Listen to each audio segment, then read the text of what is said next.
they had a dire situation, and this boy, Fairman, he ends up with this group of people who had nobody to lead them because he didn't know if his father was dead or alive. Hey, everybody, and welcome. I am Morgan Giss McDonald, and I have with us today a super special guest who is re releasing a book that has already done amazingly well. We are so excited to be talking about this book, The Treasure Galleons, prequel to the Golden Age of Piracy series. And to talk more about this book, I have with us the author, Tammy Gross. Thanks for being here, Tammy. Well, thank you for having me. This is so exciting because the book actually did phenomenally well the very first time you launched it, right? It was a number one best-selling book. It was an adaptation from a screenplay. We can get into all of those details, but it's also the prequel to a longer series. And it has historic information, right? It takes place in actual history. So every July we revisit this annual date, and it's the founding. We're getting into the founding of America in a setting that you might not normally think of. So to introduce this whole historical story, you actually have built this cast of characters, and one of the most intriguing characters is a 12-year-old, right? Yeah. We have the protagonist, this 12-year-old son of a Spanish sea captain, and he Yep. finds himself suddenly like responsible for the survival of shipwrecked colonists from Spain. So can you tell us a little bit, like, what does this story look like from his eyes? Well, from his eyes, he is an outcast in the family, and he is a real person. He really existed. He really was somewhere in this age range. History from 300 years ago in the Caribbean is some of the hardest stuff to do any research on because hurricanes, fires, just the Caribbean, moisture that like ruins archives and stuff. So there's a lot of guesswork, but based on what I do know of him, he was a 12-year-old who was kind of a misfit. He was the youngest of 11 children. Actually, there were eight. There were eight children. Sorry, he was the youngest of eight children. And then there were three more after him that came later after the story. That's right. Anyhow, so he is. His name is Furman, or maybe it's Fairman. I don't even speak Spanish. Isn't that terrible? That is terrible. But I've had it pronounced to me different ways from different people who are in the know.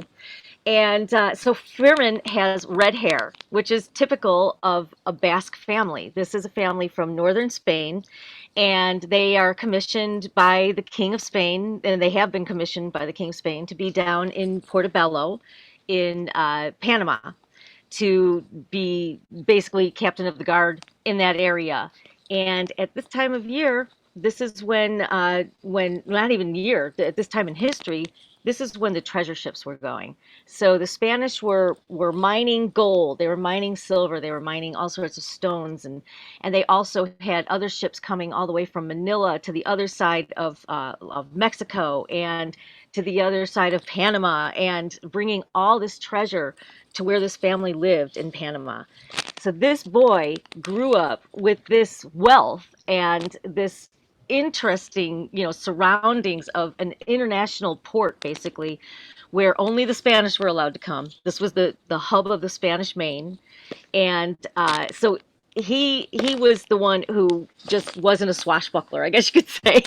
The others were older. They were captains of ships or wannabe captains of ships, and his father was the war captain, is what he was. So he always had armed ships and would go out and take prize ships from all the enemies. And at this time, there were a lot of enemies because it was at the end of the War of Spanish Succession. I'm just giving you some just some of the setting of why this character might be the way he was, because he had different positions. Well, the way I came up with this character being how he is that later in life he did become somebody who is known as a man of letters. And he also was very artistic. He built a building that is actually still there I think it's in Cartagena, but I'm not sure where it's at exactly. I can't remember. You have to get really deep into the to research to remember all those kind of details. So he had to just kind of bear it with this family when all of a sudden they are going to Spain with a treasure fleet. Like 12 ships are going to meet in Cuba, and they're going to take this treasure. to the King of Spain, because for 14 years that they've been at war. And now the war is over and it's the first time they can do it, but there's still enemies in the waters and stuff. And he doesn't want anything to do with this. He just wants to be an artist. He wants to be, an intellectual. He just doesn't want anything to do with this. So that's where I based his character. So there was a lot of daddy issues, I guess you could say. They were going on for him when all of his brothers were these swashbuckling young men that were just like his dad. And so that's where his character starts out, is in this conflict with the dad. And we aren't sure what we think of the dad, because he is a harsh man. He is the captain of many ships and of a lot of people.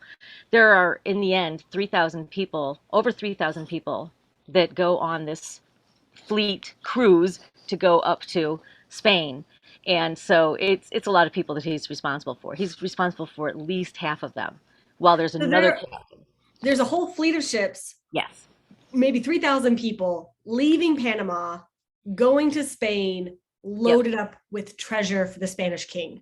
Yep. Yeah. There's basically two fleets that meet at Cuba, and then they go off, and they have to go up the Florida Straits, and that's where the trouble starts, because they were delayed and delayed and delayed, and by the time they get going, it's hurricane season.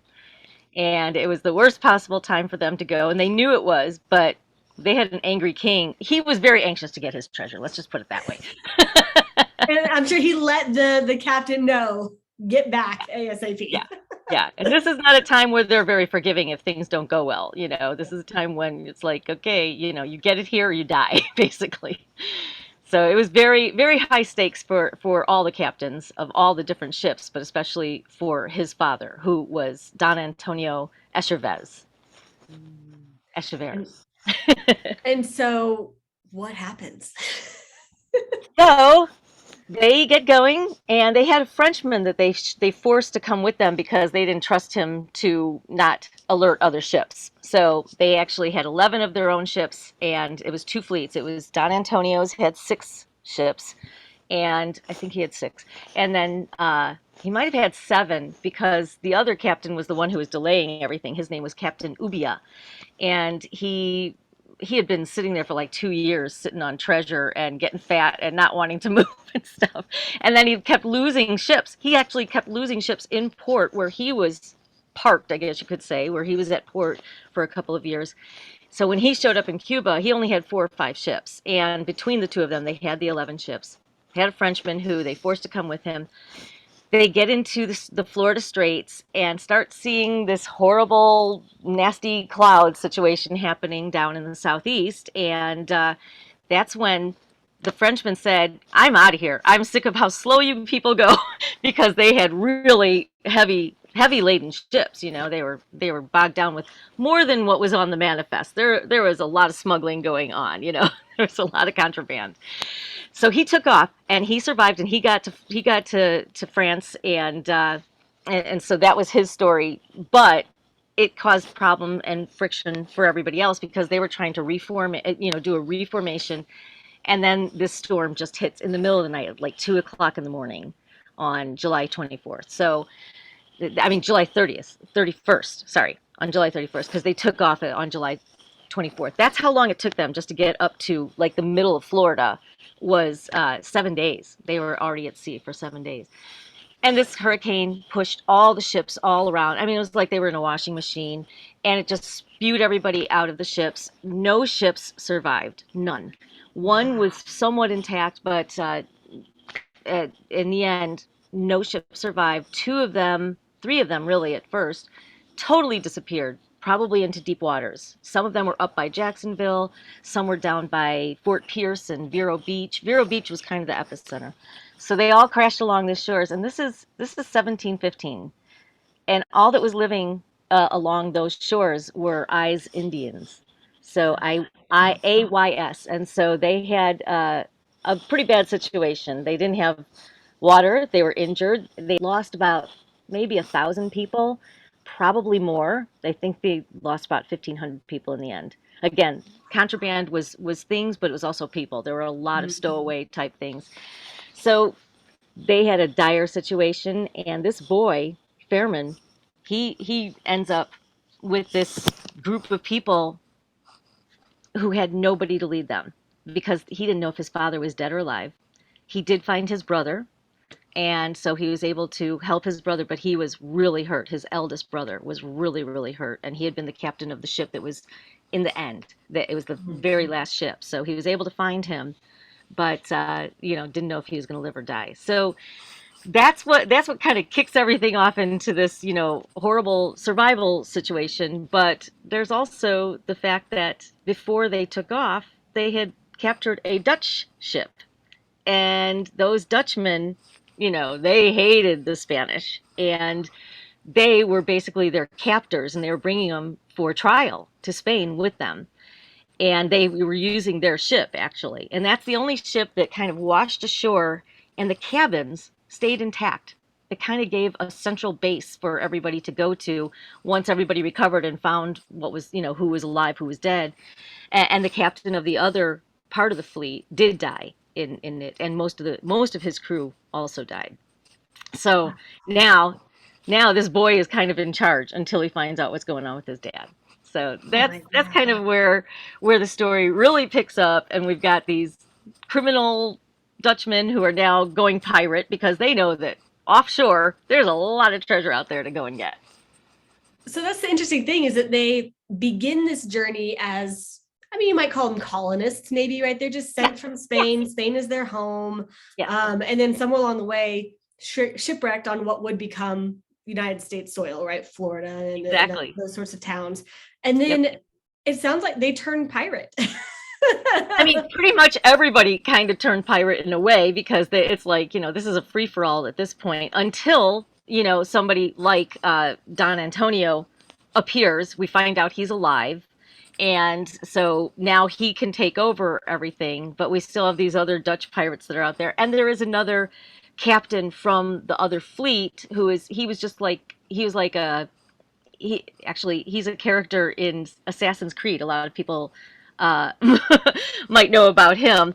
And by the way, if there's ever any problem when somebody's reading this, what I did is, and I'll show you it here, is I made a little list of Love all the it. characters because they are hard names for a lot of Americans to get. But anyhow, the Marquis de Torres is he was the governor of uh, of of Cuba, and then we had a man named Captain Salmon who was on the fleet. So between the two of them, they were the high-ranking people. They were the most high-ranking people. And fortunately, Salmon did survive, but he was a really harsh man, and he all he cared about was the gold. He wasn't caring about the people so much. And so they started having to recover things right away, but they had to fight each other, and it was a very rough thing. The only place in all of Florida at that time where the Spanish had any hold of land at all was in St. Augustine, which is the oldest city in all of America. It is actually the oldest. I believe it was 1565 when it was founded. And so they had been there for, good 50, 60 years. And the governor there was certainly going to welcome this treasure fleet. He knew that they would be passing by. He had no idea if they were hurt until suddenly people started washing ashore, and then they realized, "Ooh, we got a problem here." So it was quite a long recovery because they were about 120 miles north of where most of the shipwreck had happened. Okay. Yeah, So you're already kind of letting us see that there's a lot of history present in yeah, here. It's like, yes, maybe some liberties are being taken because we don't have all the documentation on exactly like what their characters would be like. So you're sort of like creating characters that, trying to stay as true as you can to what's likely or, exactly. or probable, based on what we can figure out. But it's also like, there's some fact and there's some fiction. Yeah, exactly. Everything So is plausible. That's what it is. plausible. So we've got 18th century Caribbean, Spanish colonists, native tribes, lady pirates. Like, how much is based on fact? How much is fiction? Pretty much all of it is fact of what happened. I had to fudge a little bit with the order of a couple of things, just to keep it flowing, but really not too much. Most of it was just exactly as it happened. And sometimes that can seem boring, but this is such, when you stick to history too much, you never want to stick to it so much that it's like, okay, we're getting into facts here and everything. The way I'm telling it might show a lot of facts, but the way it's told in the book and in the screenplay is really all about the characters and how they interact with each other, how they are working under stress constantly, and how they're trying to mend broken relationships at the same time. Now, in the pirates, the Dutch pirates, because there's other pirates. Because once other people start finding out about it, there's lots of other pirates. But the Dutch pirates, I have a dynamic, and these are people who definitely a captain existed and a crew of Dutchmen. We just don't know anything about them. They they called it La Popa, which in most languages means poop, and it's like an insult. And that's what they called the Dutch ship. And but that's also a family name for a lot of Dutchmen, and actually there's other nationalities that use that name, and it doesn't mean that. So nobody knows. And so I just decided, okay, I'll give them personalities and give them names because based on what we know about how the dynamics were, they probably were based out of Madeira, which is an island off of Africa, basically, and off of Spain and Africa. There's the Canary Islands as well, and so they probably spent a lot of time up in that area. And then when they realized that the treasure ships were going to start moving again, that's when they went down to the Spanish Main and wanted to get what they could, but they got caught first. And so I have a dynamic between them. There's a daughter of the captain who basically there's a love story that develops with one of the sons.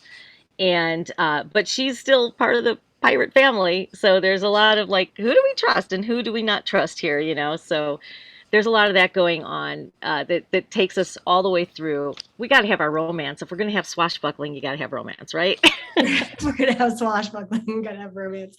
Well, and what you're kind of also giving a glimpse into, Tammy, is that there's the historical backdrop, but you've really created characters, not just who existed, but who feel real to us. And one of the reasons that you're able to do that so well in the Treasure Galleons is because you actually are an optioned, award-winning, indie-produced screenwriter.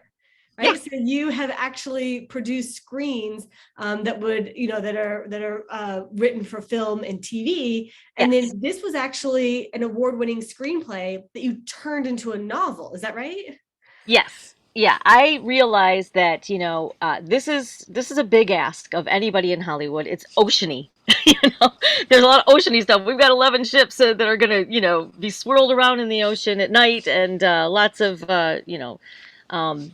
destruction and stuff that is very costly for any filmmaker to do. And so I realized, well, for one thing, I want it to be something that my friends can read. I started, when I was doing my research, I got to be friends with an awful lot of treasure divers along the East Coast because, spoiler alert, they didn't get all the treasure. It's like $400 million worth of treasure, and there's probably still a minimum of $350 million worth, probably more, of treasure that's still out on the East Coast. That's why it's called the Treasure Coast, all the way from the Space Coast down to about Fort Pierce. And so Sebastian Inlet is where there's actually a treasure museum. The McClarty Museum is there because it's right where one of the shipwrecks was. I think that's the one that they call the cabin shipwreck. They don't know which ship was where. They've been trying to identify them all these years. But all these treasure divers helped me, do some of this research, and in kind, I was giving them all the information I had because they're interested in finding out, well, oh, okay, if this is what happened, if this is what it says in the writings by the captain, because we do have some of the writings by the captain and some of the correspondence to Spain and to Cuba, then this might be where this treasure is. And so people have been finding things. And on the 300-year anniversary is when I wanted to turn this into a book because it was going to be a big commemorative thing, not a celebration. I mean, lives were lost. Everybody is very, very, aware of that. And these are mostly archaeologist minded people. They are not necessarily all archaeologists, but many of them are. And they want to recover the treasure for historical sake. Yeah, they want to make their money back for all the money they spent to get it, and they want to get rich. Of course they do. And a few of them have really done that. And so that's why I turned this into a book when I did. It was on the 300-year anniversary. It was for that week of commemoration. And on the very final night, which was July 31st, 2015, the people who are kind of in charge of the contracts for people who want to dive on the treasure ships, um, they came in late. I mean, they were supposed to be kind of like in the center of attention there at this dinner that we were at. And they came in late. They were all sunburnt and had sand all over them, and they were still a little crusty from the day and everything. And you could just tell there was something that happened. And they couldn't say anything at the time because there was reporting that has to be done and all this stuff and everything. But they said this famous phrase. They said, "Today is the day." And that is what Mel Fisher always said. That was his big phrase, is "Today is the day." He was a very famous treasure diver.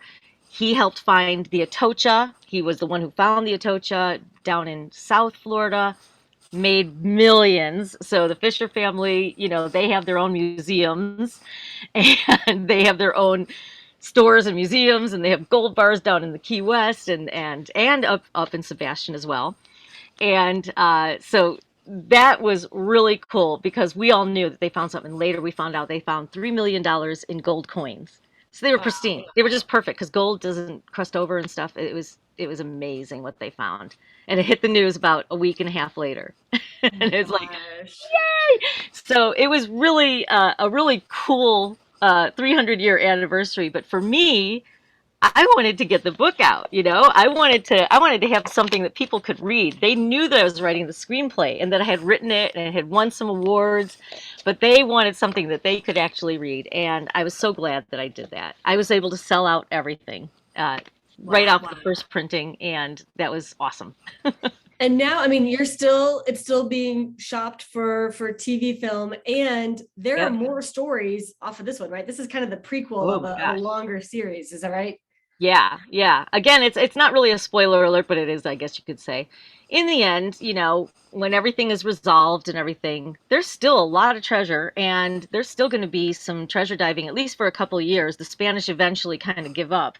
But before they give up, everybody starts getting wind of this. And there's a pirate that to many people is very famous, Henry Jennings, who Mhm. got wind of this, and he kind of had a special relationship with somebody who was supposed to be on the Spanish side, but he was kind of playing both sides of everything. So he was chasing after this treasure, and he started basically what you would call the golden age of piracy. He was the first one to get there. After they had dug up all this treasure, they had been using Indians, they had been using slaves, because this is still, this is 300 years ago. So they were having, their own crew doing some diving and stuff. So they were recovering treasure, and then Henry Jennings shows up and he just takes it all. And one of the pirates that was with him was Jack Rackham. And Jack Rackham went on to be very famous for meeting two very swashbuckling lady pirates who disguised themselves as men for a long time. So that is the story that got me doing all of this in the first place. That is the story that I heard about at a pirate museum, Wow. at Pat Croce's Pirate Museum, which is now in St. Augustine. It was in Key West at the time. And when I found out about them, that's when I could just see it on the screen. And suddenly I became a screenwriter and a researcher and a historian all at once. Wow. Yeah. So if people are like, okay, I'm really intrigued. I like historical fiction. I like seafarer. I like this idea of, who can you trust and Right. colonists turning into pirates. Like this sounds fascinating. What would you liken this book to? If they like this, they'll also like this book. What would you say to that? There's a few. I mean, Master and Commander, because of some of the relationships, as much as anything, and some of the dodging, of with the enemy, and it's definitely a Pirates of the Caribbean type story, but it's the real one. It's the true one. It's the one that started it all. So it has a little bit of a feel between, there's a lot of the humor, but there's also it's a lot of devastation. But I definitely always have a lot of humor in there. It's not dark like if you've ever seen Is it Black Sails? Yes, Black Mm. Sails was one. And that was a very interesting, study in piracy from a very dark point of view, very R-rated. This is really PG-13 is what this is. It's from the point of view of a 12-year-old, who's coming of age for him, to get all his issues resolved and to go on and live a very productive life. And so it's got a fun feel that is totally appropriate for 12-year-old boys. They would love this. Some people call it a young adult book, and I would say that it's really for all ages. It really is, because everybody who's read it, from women my age and girls, teens, and older people. My mom's age group. I mean, they just all really can identify with at least some of the characters. We can all identify with the coming of age. We all Yeah. remember what it was like. So Definitely. And you've mentioned to me before, think like action-packed, swashbuckling adventure. We've talked about like Three Musketeers, Treasure Island. You mentioned there you Master and go. Commander. Yeah, These, if you like those kinds of books, Treasure Galleons is right up your alley. it is. Um, and since we've also talked about the whole screenwriting aspect, I'm sure people are kind of like, there's some folks who've like perked up their ears because they might either want to take a screenplay, turn it into a novel, or they have a novel and maybe interested in turning it into a screenplay, kind of either way. Yeah. What does it take to turn a story into a screenplay? Well, it's actually it's a harsher discipline, I guess you could say, than writing a novel, because you can kind of do whatever you want. You have a lot of freedom when you're writing a novel. Yes, of course, there's story structure, and everybody should really study it to get really good at storytelling. But you have a lot of liberties that you can take when you're writing a novel. So what I say to people who are just starting out, I tell them, write the screenplay first, because it is more structured. It makes you keep only what's important in the story. You might have a favorite thing that happens, or a favorite scene in your mind for, if you're making up a fictional story, that you just have to have in there. But in the scheme of things, as the story weaves through, it's like that has nothing to do with anything. So it's like it Mhm. kind of has to get tossed. But the cool thing is, it can still go into the novel. you know Yes. so it's like that's what I did when I transferred it into novel form, is that I added a couple of the things that I had been holding back, so it doesn't have the same structure actually as the screenplay in this case. I've Mm. done it with another screenplay, and I kept the structure exactly the same, and I experimented, and they both seem to work for the Mhm. people who have read them. So when you're writing a screenplay, there's format to learn. It's not the easiest thing in the world, although people will tell you the format is really simple. Once you get that, you can do it. It's not that simple. Most people will be very disappointed at their first attempts at doing a screenplay if they don't have some guidance. But there is guidance out there, some free guidance. There are books and different things. I'll be coming out with a book later about how to format that makes it pretty easy. But for now, I would just say start outlining it.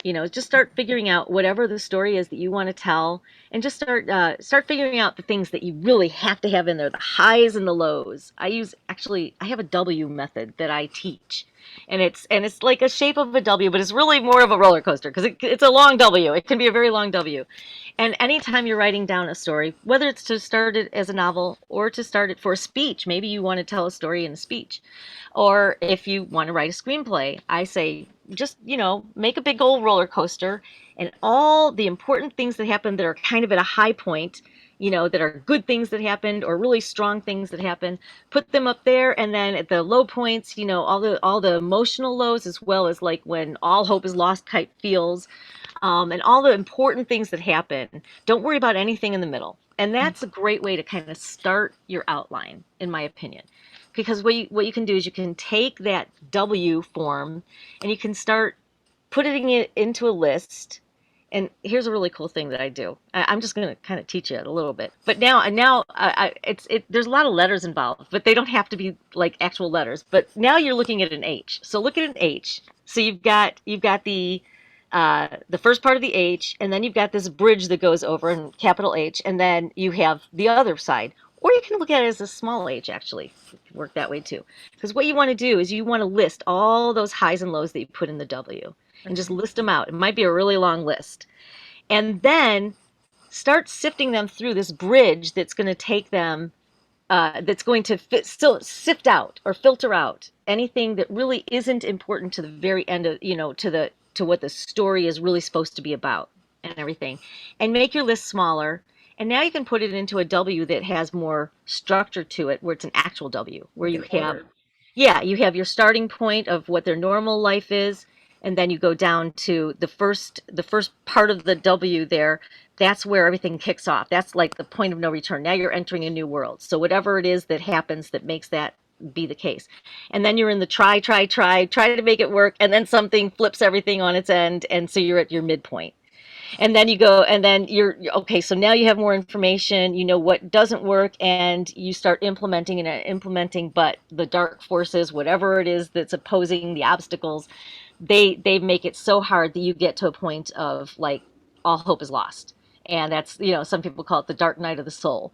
Depends on who you listen to, the hero people, the people who have the hero's journey, or if you have Save the Cat. There's all sorts of different story structures. And then from that dark point, then now you have the information that you need that is going to turn everything around. And you get to that climax, and then you get to your resolution. And so now you have a full W. And that is a perfect story structure that is simple. I don't even have to write it down. You can picture the W. You can picture that H also, that I had that helped you sift it down with a bridge that goes over. So that's the basics of what I teach when I help people get their story straight, and or develop their story from nothing. A lot of fictional. A lot of people want to write horror these days, and they have great ideas. You have that really cool idea that's special. Start outlining it, and don't put pressure on yourself to fit certain things at this point. Just make it simple. So you've been through this whole journey as a writer, not only, as a screenwriter, but also writing novels. And then so Treasure Galleons has been out for a few years, and it's getting this big re-release, big promotion, and it's really kicking off the rest of the series.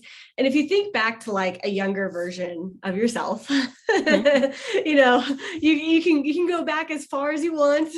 But when you knew that you wanted to start writing it and hadn't really done it yet, is there any like words of wisdom or advice or encouragement that you would give a younger version of yourself? Don't take myself so seriously, is what I would have told myself, because it's like it had to be perfect. Now, I have an editor's soul, I guess you could say, but I have really worked hard to get rid of the perfectionism. But I think a lot of writers have some perfectionism in them. And one of the purposes of doing all this W stuff is so you can just then take 48 hours. I mean, literally 48 hours, because I've done this. Take 48 hours and do nothing but write it out as a story, whether it's as a screenplay, if you're already kind of, okay with how screenplays work, and you're confident in doing that, or just write it out as a short story or as a novel or however you want to write it out, but only 48 hours. You should be able to get about 100 to 120 pages done if that's all you do. And yes, on your own, that's hard. I was able to do it at a retreat, but I was able to do it. And then that was another one that went on to win awards, and I turned into a best-selling novel as well. So it can definitely be done, but just don't take yourself so seriously. As an editor, I was always editing myself, but when you only have 48 hours, you just write, and you just write, and you get that first draft done. They always call it the vomit draft, the puke draft, the blech draft, and that's fine, because it's not for anybody else to read. It's to get it on paper. And when I say get it on paper, also, these days, if you hate writing but you want to tell stories, dictate the whole thing and let Otter or something else, Dragon or whatever kind of software you find. There's so many now that will translate for you, and it'll transcribe, and you'll have the story written. So when I say write, it doesn't have to be with a pen. It doesn't have to be with a typewriter. It doesn't have to be with a computer. It just has to get onto a page. I love it. You've kind of given us like that 1-2 punch. It's like, okay, yes, structure.